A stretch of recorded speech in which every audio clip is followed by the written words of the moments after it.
Utah is now in session. The Honorable Ted Stewart presiding. God bless the United States and this honorable court.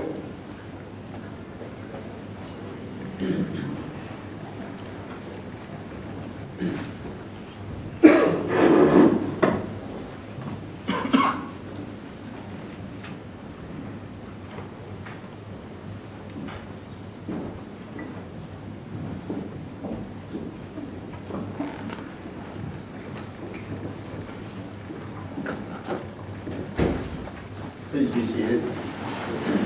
I want to express a sincere welcome to all of you who are in attendance for this most important and memorable occasion today.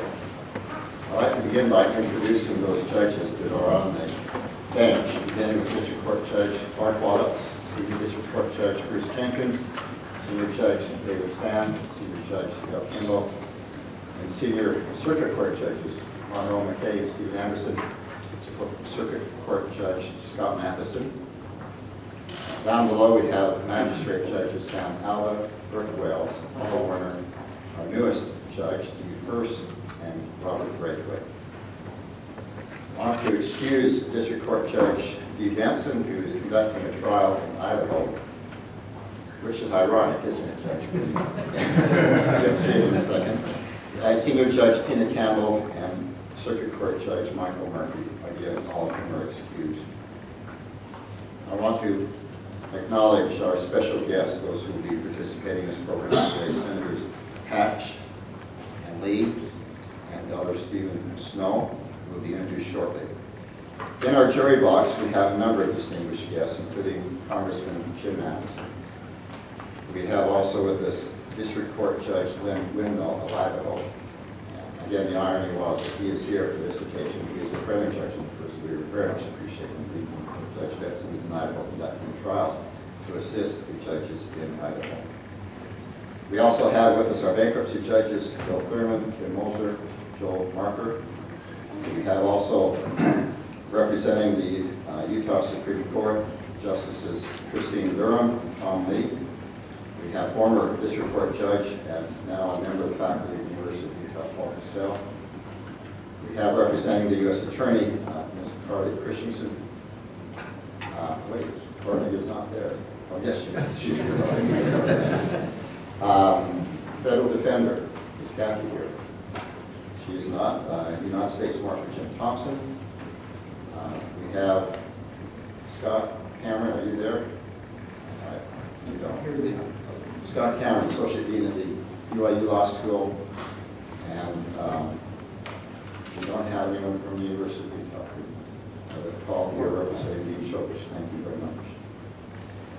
There are other judges and officers of the Utah State Bar in attendance. It's a special privilege for me to introduce the family of Judge Nuffer. I want you to know that these names were produced by Judge Nuffer. If there are any errors, I'm not accountable. I'll begin by introducing Judge Nuffer's wife, Lori. Had the opportunity to get to know her, and she is a very special woman, and Judge Nuffer recognizes that.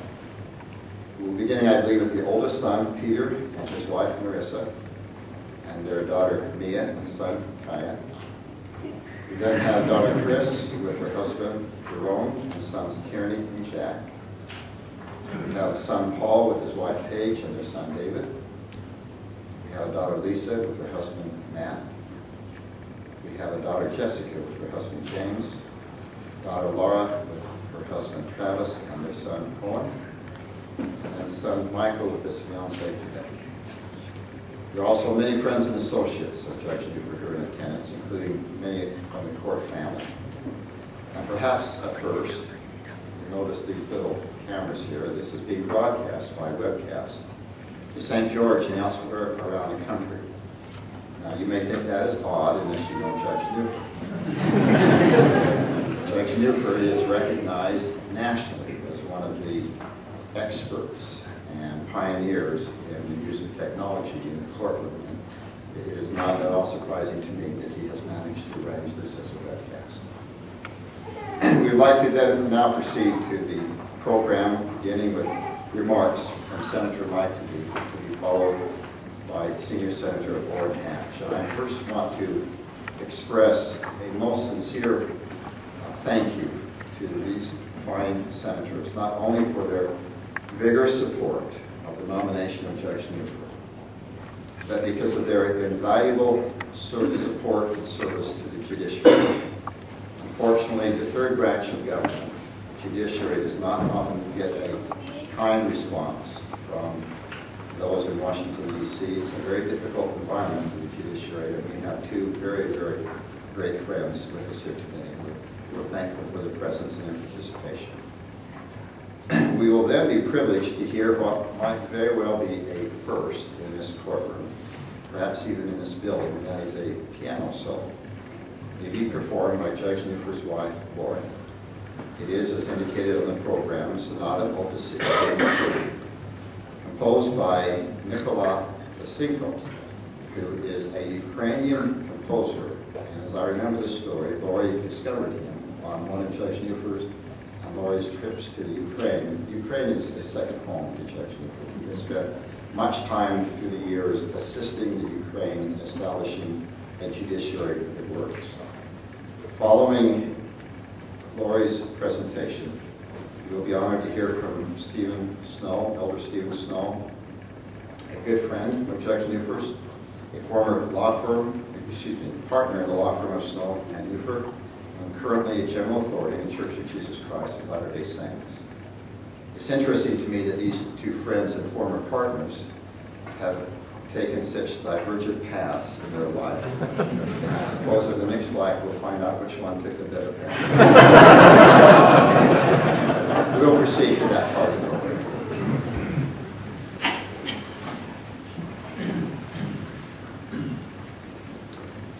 Thank you very much. It's a pleasure to be with you today. You know, if I had seen an image of this just a few years ago, me standing in this courtroom, judges clad in black robes behind me with my back to them, I would have thought, oh my goodness, I'm committing malpractice, arguing the wrong way. So this is definitely a different posture for me to be in as a lawyer, facing away from the bench rather than toward the bench. But I'm pleased and honored to be here to speak, to commemorate the investiture of Judge Nuffer today. It was interesting, when I became a senator about a year and a half ago, one of the very first things I did, I believe it was before I even cast my first vote on the floor of the Senate, was to have a lengthy conversation with the White House counsel's office, in which I explained at length all the reasons why the President could not find a better person to occupy this seat than Judge David Nuffer. This is someone who understands, respects, and has in the past understood and respected his appropriate understanding of the necessarily limited role of the federal judiciary. Now, the fact that the judge's role is to be there and to interpret the law. Since I've become a senator, I've realized many more of the reasons just why that interpretation of the law can often be so difficult. When I was a law clerk in this very courtroom for Judge Benson, I would sometimes, in preparing bench memoranda for the judge, look at a particular provision of federal law and report back to Judge Benson either in writing or in person or otherwise. I don't know how Congress could have possibly had a coherent, intelligible principle that it was trying to put into this thing, because the statute itself is unintelligible. We generally try to avoid those, but I've learned since being there that it does sometimes happen. I try to weed those out whenever I can. I want to make your job as easy as it can possibly be. I know how difficult it is already in many respects. But we're very fortunate in this state to have such a deep bench, such a qualified bench, such a talented one. And you're joining a bench that will in turn benefit greatly from your service here at Judge Nuffer. And I thank you for that. Thank you for your willingness to serve. Whenever I walk into this courtroom, I'm reminded of the statue just behind me. Most of you probably can't see it. That's a statue of Tillman Johnson, a federal judge who served in the 1920s and 30s here in Utah. He had an interesting relationship to my family in that my maternal grandfather went to him, kind of on a whim, on someone else's recommendation during the Great Depression, saying, I've heard you know people in the Treasury Department. I hear the Treasury Department's looking to hire someone who speaks French in the U.S. Embassy in France. Can you help me get a job?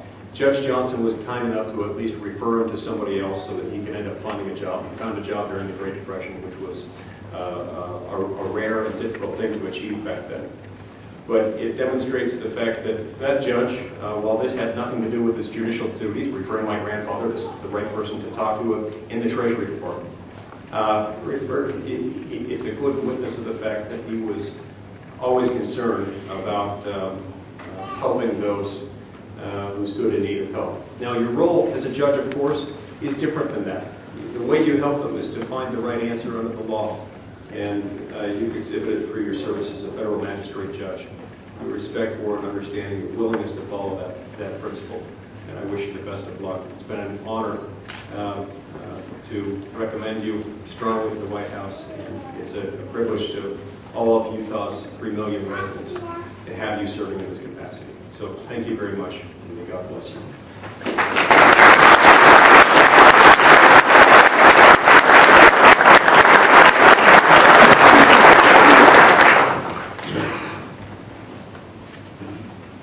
Well, I'm really honored to be here today. I'm happy to have. I think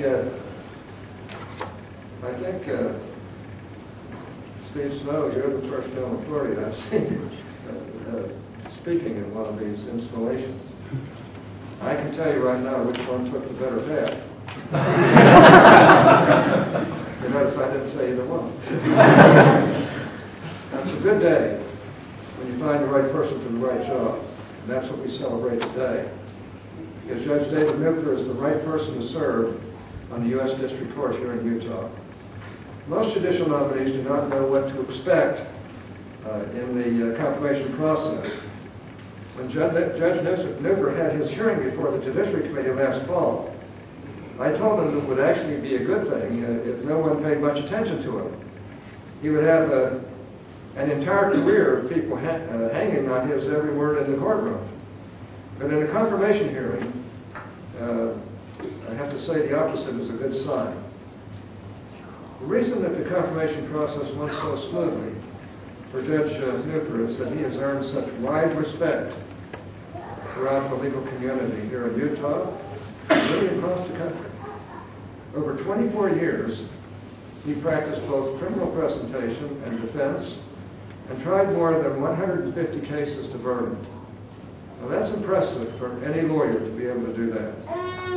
He has served the legal community as president of the Utah State Bar, on committees and task forces of the Utah Supreme Court, and as chairman of the Utah Judicial Conduct Commission. For more than a decade, Judge Nuffer has been an adjunct professor at BYU, his law school alma mater. His service to the law even extends beyond our borders. Judge Nuffer has lectured to judges, lawyers, and law students in countries as far afield as Brazil, Egypt, and Ukraine, and serves on the board of the Levitt Institute for International Development. And most recently, he has served for 16 years as a part or full-time U.S. magistrate judge. It is no surprise that the American Bar Association unanimously gave him the highest rating it gives while qualified. And they had better have done that, because a lot of us would have really raised Cain had they not, and they did. And that's not easy in this day and age. This well-rounded picture of dedication, service, and excellence really impressed me. When I looked for a candidate to succeed Judge Dale Kimball, who himself is one of the finest judges of the land, I talked to lawyers and leaders in the legal community and all parties throughout Utah, as I always do. The response was strong and unanimous. Judge Nuffer is a lawyer and a judge of the highest caliber. And he's a man of the highest personal integrity and character. How lucky we are to have him here in Utah as one of our district court judges. Those are the qualities that matter most to me. As some of you may know, I chair the United States Senate High-Tech Task Force. So I deal with Silicon Valley all the time, and Utah has its own Silicon Valley. We're competing very, very well. the rest of the high-tech people throughout the world. And I'm very proud of what we do here in Utah. I therefore took particular notice of Judge Nuffer's love of technology and the promise that that technology holds for the legal system. He has said that technology is a leveler that, quote, puts us all in touch, reduces the distance from the courthouse, and leverages our abilities, unquote. I could not agree more. Judge Nuffer will help to make the law and the court system more accessible to all of our citizens. In addition to being a little confusing to nominees, the judicial process can be a bit confrontational. Much of that is actually about important issues, including the proper role of federal judges in our system of government.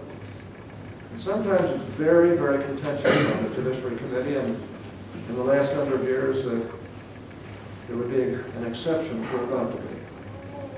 Now, all I can say is judges play an important role, but they are only part of our system of government. In fact, in some ways, it would be better if our judges had less to do. That would mean that people were not committing crimes, suing each other, or otherwise involved in conflict. They don't call our judicial system adversarial for nothing, after all. But since our judicial system is necessary, I am so glad that it is the best in the world, and that we have judges like David Nuffer. Let me just say this. I've had 36 years of working with federal judges all over this country. Not just district judges, but certain court of appeals judges, where a lot of cases are heard that will never get to the Supreme Court, but also Supreme Court justices as well, and nominees as well. And I have to say that in my experience, all of that experience, I give this third branch of government the greatest tribute. Because I think they've done more to save the Constitution and this country than the other two. All three are important. The other two are much more adversarial, although the judiciary can be adversarial as well. And sometimes I really wonder where in the world did they get such stupid ideas. On the other hand, if you look at the judiciary in this country, it has more to do with our freedoms, with our constitutional rights, than I think the other two combined. And we have been particularly fortunate with the judges that we've had on our district court here in Utah, and also our circuit judges that serve on the 10th Circuit as well. I have to say that I love the judiciary. We take it very seriously back there.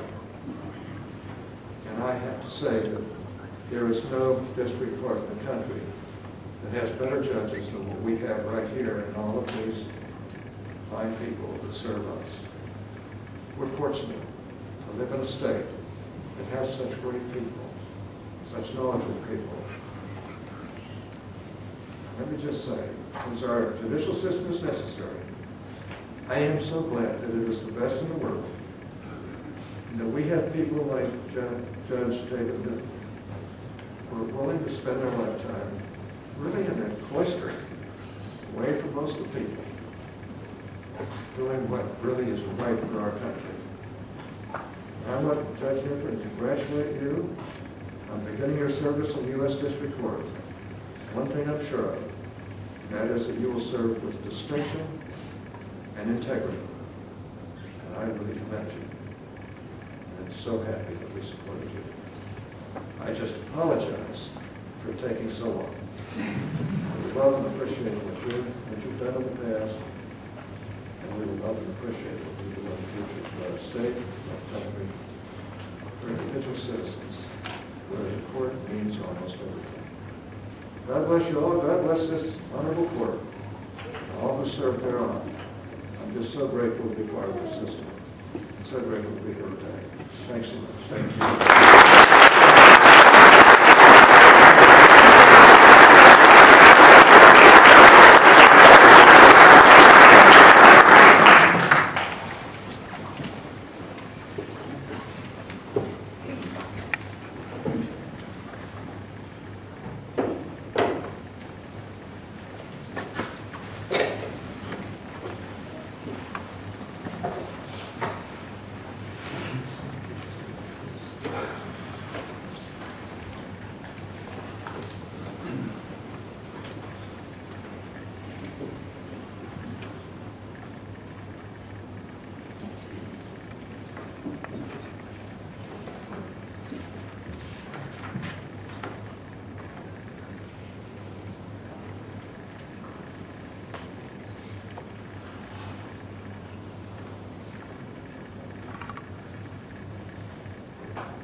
very pleased for this opportunity to say a few words on this special day about my good friend, Judge David Nuffer.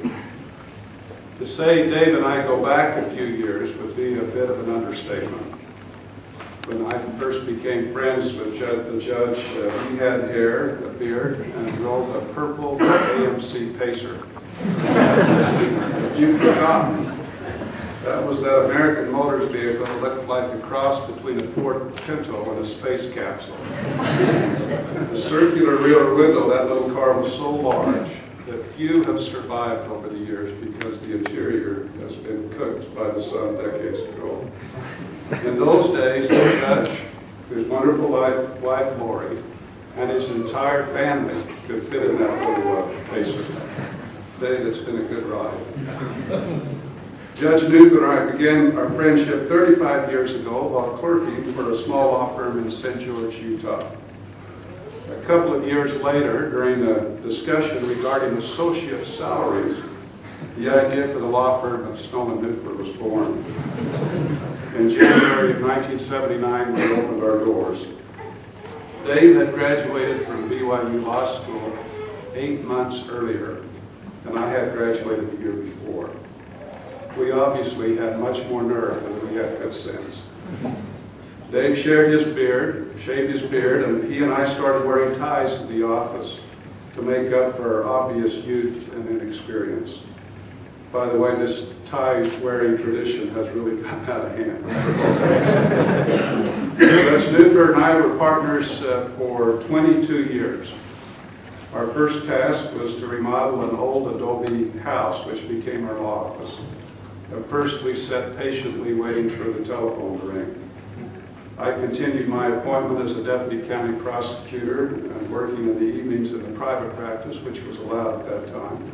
And Dave put in 15-hour days to make it all work. As our practice grew, so did our opportunities. We learned early, if you do good work and charge a reasonable fee, you will stay busy. Now, having grown up in St. George, I had a bit of an initial advantage in attracting clients. One disadvantage, however, was that many of these new clients were my relatives. And so the family discount became a joke around the office. There is a saying in a small town practice that one half the town loves you and the other half hates you. That is, until you sue the other half, and then they all hate you. With all my relatives and all this going on, Judge Nuffer had some great experience early on with conflict checks. Dave understood very early the importance of giving back to the community and to his profession. He served on various boards and was even president of the local St. George City Chamber of Commerce. He was appointed, as has been stated, to a number of state committees where he served with distinction.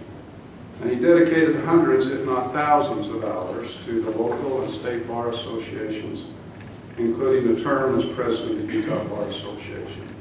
He particularly has had an interest in technology. I guess opposites do attract, for I am technologically challenged, and he dragged me into the 80s and 90s, as he is now dragging the federal court into the 21st century. I was called to full-time church service in 2001, and a year later, Dave was appointed as a full-time magistrate, federal magistrate here in Salt Lake City. We left a law firm then with 25 other attorneys between our offices in St. George, Salt Lake, and Southern Nevada. Now, law partnerships are unique relationships. Some, if not many here today, have enjoyed such ties. And while they do not rise to the level of a marriage, they do come close. If you don't count sleeping, during my 2 decades of practice, I clearly spent more time with Judge Nuffer and my other partners than I did in the company of my wife, Phyllis. In my case, I was particularly blessed. I not only had a wonderful law partner in David Nuffer, I had and continue to have a best friend. During those 22 years, I never remember an argument or serious disagreement, and never did either one of us raise our voices at one another in anger. In my professional and personal life and in my ecclesiastical service, I have had the privilege of meeting many good people. Please know I have never met a better person than David Nuffer. He is also the smartest man I know. Now, bright people can be difficult, even high maintenance, but not David Nuffer. He is kind, considerate, and as I've so often observed through the years, he is patient. He had to be my law partner. These qualities make him particularly well qualified to preside in a federal courtroom. And while I would have been perfectly content to ride into the sunset with David Nuffer as my partner, I'm actually quite pleased it has worked out this way. Because you see, it would have been selfish of me to go to work every day with the judge. Now members of the judiciary, the bar, the staff, and citizens of this great district will continue to be the beneficiaries of the qualities of this good man. I would just like to say in closing thanks today. Thank you for your friendship, your support, and your kindness and patience through the years. I congratulate you on this wonderful and well-deserved honor and wish you the very best in this great assignment. As you have always done, enjoy the ride.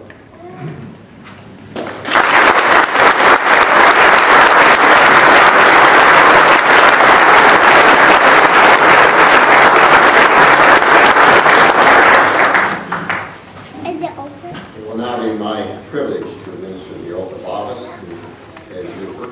Lori, if you would please join us, after which she will be appropriately robed by Lori, and then we will hear response from Judge Nuffer. Please raise your right hand and repeat after me. I, David Nuffer, do solemnly swear. I, David Nuffer, do solemnly swear that I will administer justice without respect to persons, that I will administer justice without respect to persons, and give equal right to the poor and to the rich, and give equal right to the poor and to the rich, and that I will faithfully and impartially discharge and perform and that I will faithfully and impartially discharge and perform all the duties incumbent upon me all the duties incumbent upon me as a United States District Court Judge, as the United States District Court Judge, according to the best of my abilities, according to the best of my abilities, under the Constitution and the laws of the United States, under the Constitution and the laws of the United States, and that I will support and defend and that I will support and defend the Constitution of the United States the Constitution of the United States against all enemies, foreign and domestic, against all enemies, foreign and domestic, and that I will bear true faith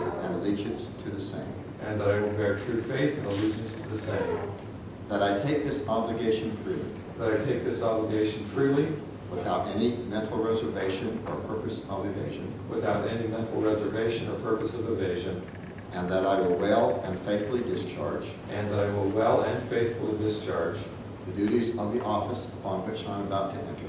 the duties of the office upon which I am about to enter. So help me God. So help me God.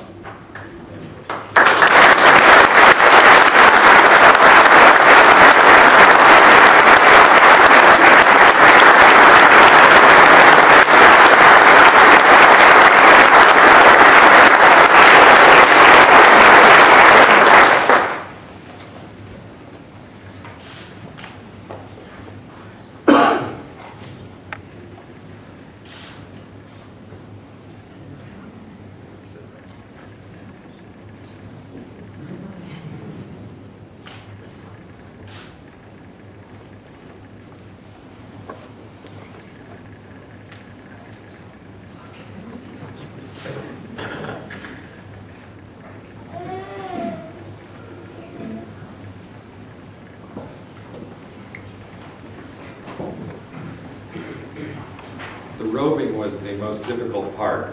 We didn't rehearse that. I want to thank all those who participated today and who made this event possible. And that goes to the back of the program. I felt that there was no way I could acknowledge everyone properly if I didn't give it the thought that it deserved. But that's why I wrote this down. I also want to thank those who did the technical part of this event. I had so much time to think about this that I kept adding things. The piano was the first one, the webcam was the next, and if it had been another 6 months, who knows what would have happened today. I do feel, after all the things I've heard today, that the next thing that we heard from a speaker should be telling us who the pallbearers would be and what cemetery we should drive to for the interment. The overwhelmingly positive tone of what's been heard today should remind us that usually in this courtroom, we're engaged in a quest for truth, and that we put people under oath and we subject them to cross-examination. You can see what happens when we disregard those important formalities. I remarked to a lawyer about the very nice introductions that Senator Lee and Senator Hatch gave me at the Senate Judiciary Committee hearing, and the very positive remarks that lawyers were making back in the fall of last year as they heard about my nomination. I told a friend, it's a little surreal to hear all these positive things, and he very wisely said, enjoy it while it lasts. I had 2 trials in the last 2 weeks, and I'm sure that another point of view is emerging among some lawyers and parties. During the time this nomination process was going on, Steve also gave a speech at the BYU Law School about practice of law in a small town. And he spoke at length about the positive virtues of his partner Dave. And people who knew me were asking me, who is his other partner, Dave? The whole session today reminds me of Judge Wells' drug court sessions and her mental health court sessions, where she and her entire team bring all their resources to bear to help their defendants in those programs find jobs and build self-confidence. Today, as I enter on this new job, my self-esteem has been appropriately boosted. And I'm not the only magistrate judge who has benefited from her work. Through the years, Paul Warner worked with Brooke at the U.S. Attorney's Office, and more recently here in the court. His previously insecure personality has been and we all know that Judge Alba has just found a new job. Thanks, Brooke, from all of us. The nomination of a judge is a unique effort of the 3 branches of government. President Obama nominated me in June last year, and the commission he signed March 23rd of this year will be on display at the reception following this proceeding in room 205. The Senate vote on March 22nd was recorded on this tally sheet that a friend recently sent me. Now, my first thought when I pulled this out was I should frame it, because it's the only test where I got 96 out of a possible 100. But then I saw the votes were recorded in pencil, and I thought, I could ask Senator Lee to change his vote. I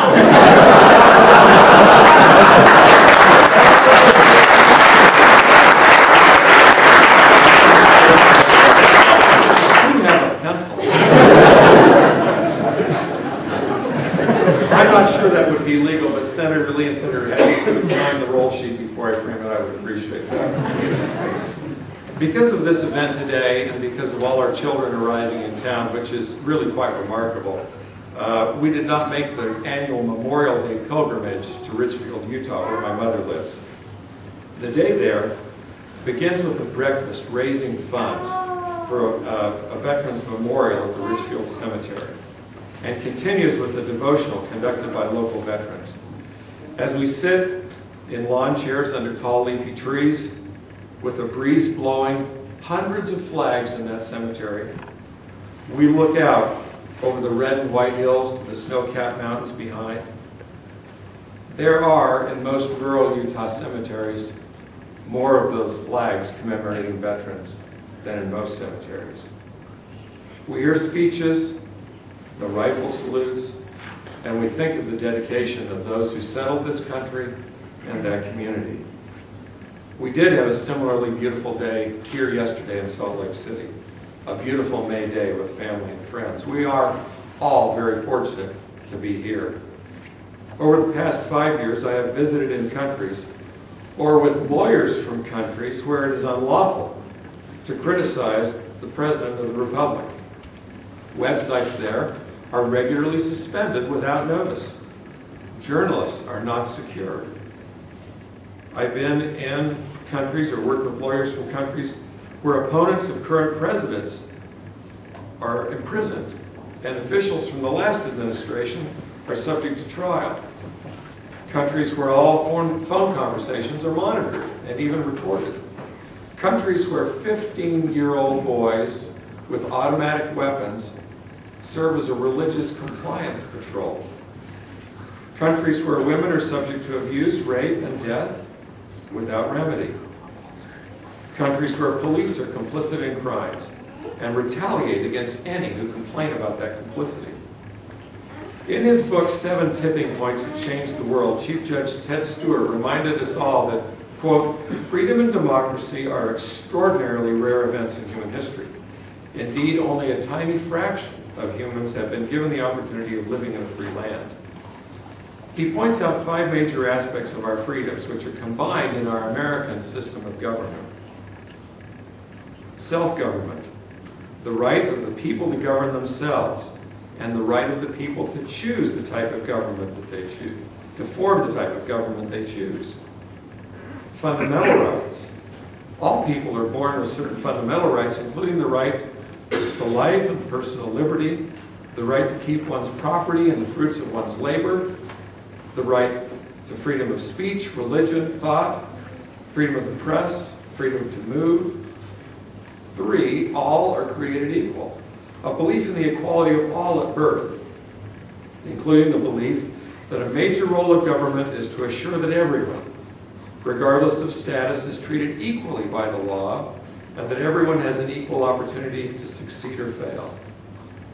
4, commitment to justice, the condition where each person is rendered that to which they are entitled, regardless of how rich or powerful they are, or what class or race they may belong to. 5, commitment to the rule of law. All people, president or common citizen, are subject to the same law. No man or woman can ignore the rightful laws of the land without being punished. Contrast this with the description of a feature of Russian government under the Tsar. The Russian language word is "произвол." "Произвол" can be variously described as arbitrariness, despotism, tyranny, or mercy. The beneficence or wrath of the Tsar could come at any moment without warning or just cause, and citizens were absolutely subject to his mercy. Unlike most Western societies that consider arbitrariness and despotism to be failings of legal systems, in Russia, произвол was accepted as a natural part of life and sometimes even considered a virtue. Nicholas I's Minister of the Interior, Count Beckendorf, asserted, laws are written for subordinates, not for the authorities. In that view, laws are designed to protect and implement the interests of the state, not to secure individual liberty. We are each the beneficiaries of a remarkable and unique governmental system. America has melded many nationalities and governmental theories into a leading and exemplary world power. Everyone in this room has benefited from this, and everyone here is a trustee of this blessing as well. We enjoy and hold these privileges for the benefit of others. We who work in this court, in whatever capacity, we who have governmental positions, we who are citizens, have, by virtue of our privilege to be here, a duty to preserve and enhance these freedoms. This government does not work without the participation of citizens. We must vote. We must be politically active, unless, of course, we're on the bench. We must serve on juries. We must respond in times of emergency and disaster, and we must defend our country. We who work in the courts and justice system act as trustees by doing more than our job. We should be focused on doing the job, the larger task of peacefully resolving disputes, of standing as the third and independent branch of government, of guaranteeing the Constitution has effect. We do not say, it is not my job. Just as Senator Lee spoke about Judge Tillman, he did more, he did the job. We need to do what needs to be done even beyond our daily tasks. We can work for the just, speedy, and inexpensive resolution of every civil case. We finished a jury trial, I guess a week ago today, or no, tomorrow in this courtroom. The attorneys worked together very well in that trial. They shared the exhibits that were on CD when one computer didn't work. They were working for the bigger good, not for the job, their own job, but for the bigger task. We can work for the just determination of every criminal proceeding with simplicity of procedure, fairness in administration, eliminating unjustifiable expense and delay. The task at hand is much bigger than any of the immediate tasks we individually have. I pledge to you that I will do my best to do my part and hope we as trustees of our great judicial system and system of government will act as trustees of these larger responsibilities and privileges. Thank you.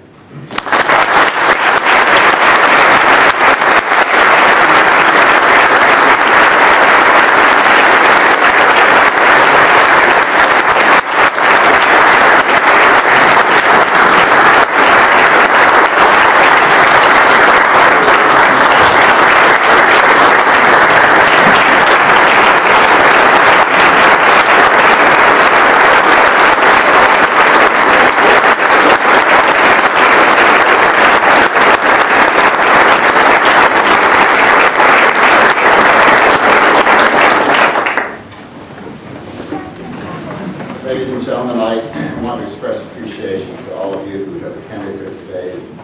Particularly, I want to thank Senator Lee and Senator Hatch, and Elder Snow, and more than anyone, Lori, for that magnificent number. I've been thinking in many ways where I can use that in the courtroom. So if it weren't quite an expense to bring this beautiful piano into the courtroom, you may find yourself in a predicament. I particularly want to thank my friend David for having lived his life and developing his talents in such a way that he has earned this unique honor to be elected to the federal judiciary, something which I am very, very honored and privileged to be able to serve in as well. As was mentioned, there will be a reception in room 205, and all of you are invited to participate in that. And with that, we will be at an end. Mark. The audience, please rise. Special session of the United States